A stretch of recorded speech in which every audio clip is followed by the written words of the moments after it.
सिरोंचा तालुक्यातील बोरामपल्ली नाल्यावरील लोकवर्गणीतून बांधण्यात आलेला रपटा पहिल्याच पावसात वाहून गेल्याची धक्कादायक घटना समोर आली आहे। सरकार आणि प्रशासनाच्या उदासीनतेमुळे ग्रामस्थांनी स्वतःच्या खिशातील पैसा गोळा करून आणि श्रमदानातून हा रपटा बांधला होता। मात्र पहिल्याच पावसाच्या पाण्याच्या जोरदार प्रवाहामुळे हा रपटा पत्त्यांसारखा वाहून गेलाय।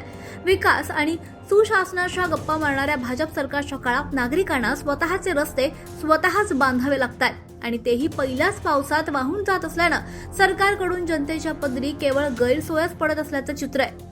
संपर्क तुटला, जनजीवन विस्कळीत झालंय।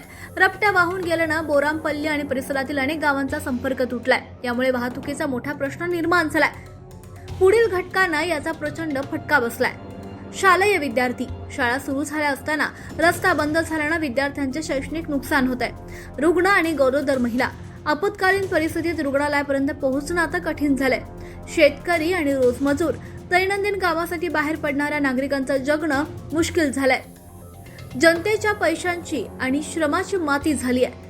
लोकप्रतिनिधींनी लक्ष न दिल्यानं गावकऱ्यांनी स्वतःचे पैसे गोळा करून हा रपटा उभारला होता।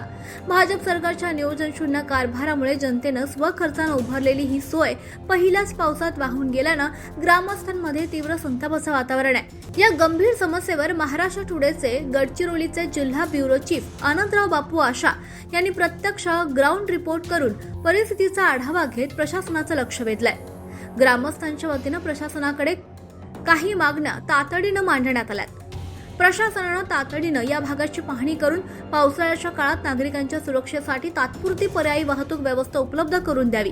कागदी घोडे नाचवण्यापेक्षा इथे तातडीनं कायमस्वरूपी आणि मजबूत पुलाचं बांधकाम मंजूर करून काम सुरू करावं। जर शासनानं आणि संबंधित लोकप्रतिनिधींनी याकडे तात्काळ लक्ष दिलं नाही तर येत्या काळात लोकप्रतिनिधींना जाब विचारत तीव्र आंदोलन छेडण्यात येईल असा इशारा स्थानिक नागरिकांनी दिलाय। सरकार आता तरी झोपेतून जागे होऊन बोरामपल्लीकरांना दिलासा देणार का, हाच मोठा प्रश्न आहे। महाराष्ट्र टुडे मराठीसाठी ब्युरो रिपोर्ट आनंदराव बापू आशा, गडचिरोली।